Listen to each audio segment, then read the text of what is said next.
This past Sabbath, a gentleman sat down beside me at lunch after church, and he read to me this verse. One person esteems one day above another, another esteems every day alike. You let each be fully convinced in his own mind. For him, reading that verse, it was saying that Sabbath on Saturday or on Sunday doesn't matter. So at first I tried to explain to him that the issue that was being dealt with in Romans 14 wasn't about the weekly Sabbath. It was about different feast days. Some people thought they should all be kept. Some people didn't think they should be. And Paul was like, let every man be convinced in his own mind. And I could see as I was explaining this history to him that it wasn't registering. It wasn't satisfying his question. It wasn't bringing any clarity to what he was struggling with.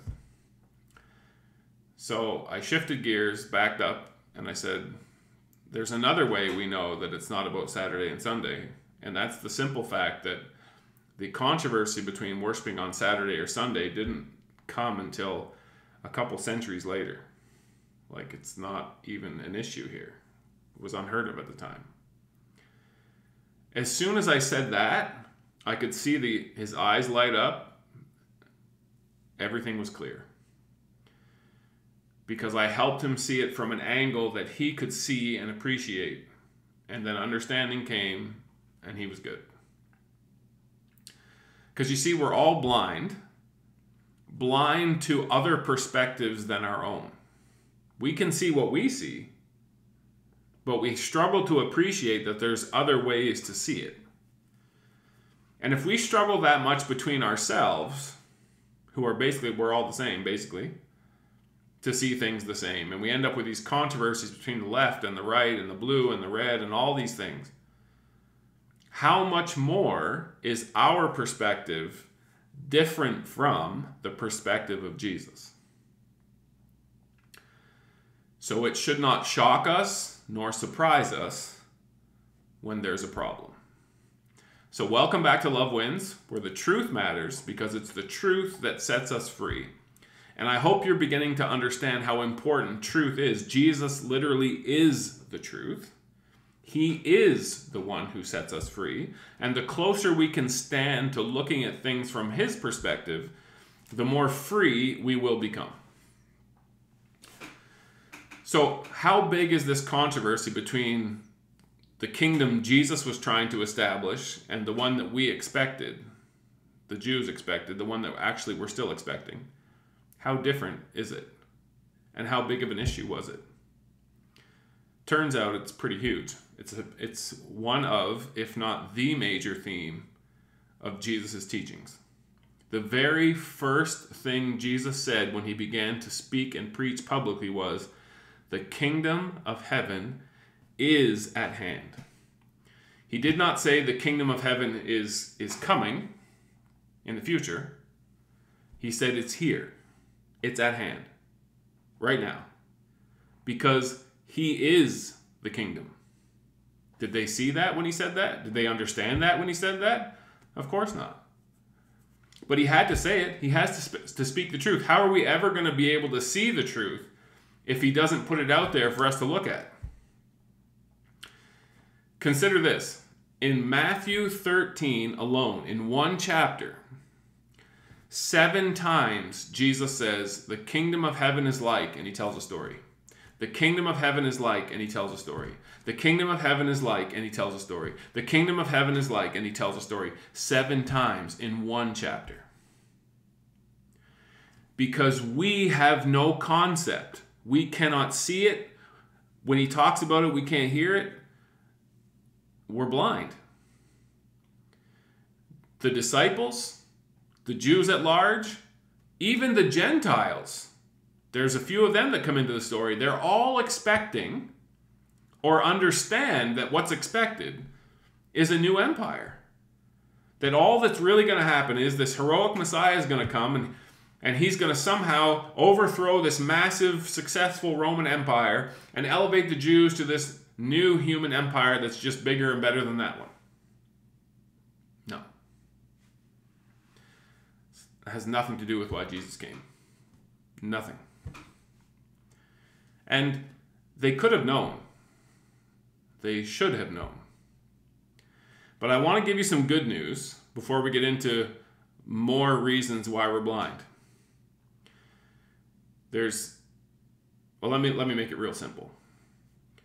Last video, Peter was told by Jesus, "Get behind me, Satan. You have in mind the things of men," human empire, "not the things of God," heart empire. I want you to understand that Peter was just as saved, just as much God's, just as much headed for this better kingdom when he was floundering in his blindness as he was at any point later in the future. You see, how can you say that? Because we see saved and lost as right and wrong or good and bad, but that's not it. Our blindness is not the problem, because we're all blind, every single one of us. Blindness only becomes a problem when we insist that our blindness is full sight. Peter, for all of his mistakes, for all of his arguing back against Jesus, for all the times he was wrong and all the times that he failed, he stayed with Jesus. He never left Jesus.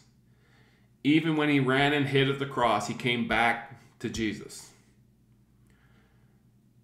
Peter was saved from the moment Jesus came to the beach that day when he was fishing and he chose to follow Jesus. He was saved from that moment on. We are not in and out of the kingdom, lost and saved based on our performance. We're either holding on to Jesus or we're not holding on to Jesus. And what we need to understand is that in the process of holding on to Jesus, he is trying to make our blindness into sight. He's trying to help us see things we've never seen before, consider things we've never considered before, hear things we were unable to hear before. That's why he used phrases like, "Seeing they don't see," and "hearing they don't hear." Because literally that's what was happening. When we're convinced we're right, we don't listen. When we're convinced we can see things clearly, we don't look again. There's no need. That happens between us as humans. How different do you think his perspective is from ours? And if it is that different, don't you think we ought to listen and look again? Not to get more right or to get more saved, but to become more free. To become more in line with the good news. To let go of the pressures of trying to build an empire. To let go of the pressures of trying to be somebody and make it and do and become. From the very beginning of the stories in the Bible, we've been heaping onto ourselves pressure. God makes a promise, we turn it into pressure.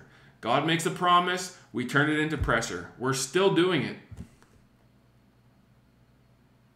We don't have to be under pressure.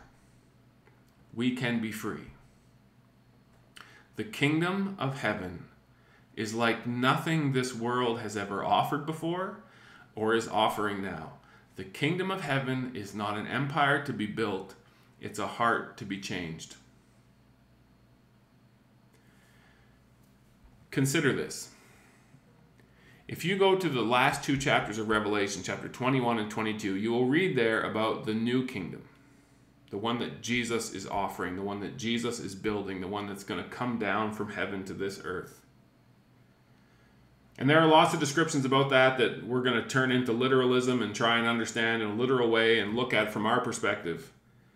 But there's 2 points in there that I want to bring out today. One is it says there's no need of the sun, for the Lamb is its light. And that there is no temple there, because Jesus is the temple. So Jesus is the light, Jesus is the temple, Jesus is the kingdom, Jesus is everything. You see, in this life we're either choosing Jesus or we're choosing selfishness and greed and empire building. And the kingdom of Jesus is nothing like that. Now, if you go back to the very beginning of the Bible in Genesis chapter 1, you're going to read there some things that make no scientific sense.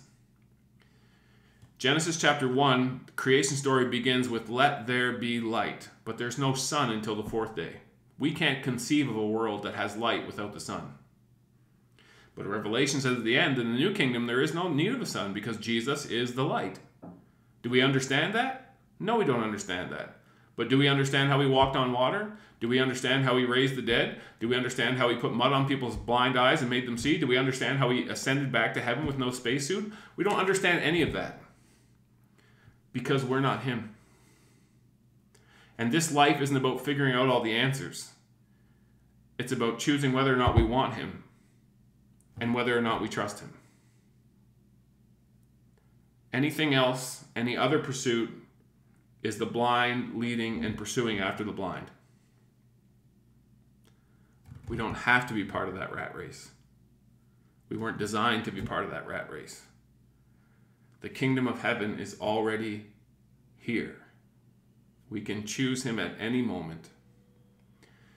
Let me give you one hint from the life of Jesus about what his kingdom is like. The disciples, flawed and blind as they were, would often distance themselves from Jesus and have arguments between themselves over who was the greatest among them. Because, in their mind, at some point, Jesus was going to ascend and sit on a human throne in a human empire, and they wanted to know who was going to be his right-hand man and his left-hand man, who was going to sit right next to him. And they would have these arguments between themselves away from Jesus. Jesus knew what they were doing. He always knows what we're doing, no matter whether we think we're hiding from him or not.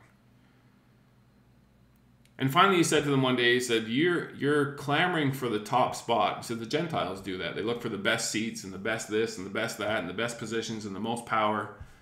He said, it should not be so among you. The first will be last, and the last will be first, and the greatest must be servant of all. Think about Jesus. Did he come to this world, which was already a huge step down, and step down that we can't even comprehend? When he came, did he come, riding around in limousines with chauffeurs and living the high life? Servants and all the rest of it? Or did he come to serve? Jesus came and served in such a way that the religious people were offended by how low he was willing to go, by the people he was willing to hang around with. It's an entirely different kingdom. Not slightly different. Opposite. Next time we'll continue exploring the difference between these two kingdoms. And soon, probably not next video, but soon, we're going to start exploring how Christianity today is morphing into another version of the Judaism that killed Jesus. We'll see you next time.